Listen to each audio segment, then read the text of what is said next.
What's up, guys? This is Daniel back from Bar Shield. We got episode 110 today at Bar Tip Tuesday. Today we're just going to go over some post Murph cleanup. So notably on the pull-up bars, right? So those bare steel pull-up bars, especially compared to the more of the powder coated ones, you don't need as much. You just want to wipe those ones down. The bare steel ones, however, tend to rust very quickly, especially when you have 89% humidity like today here in Ohio. So easy way to help minimize the rust is to take a brush, so like a stiff nylon brush, give it a once over on the pull-up bars, apply a thin coating of our Bar Shield lubricant here.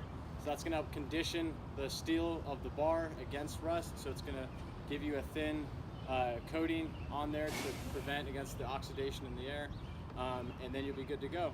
So go ahead and get to work with your brush and your lubricant, and we'll see you next week.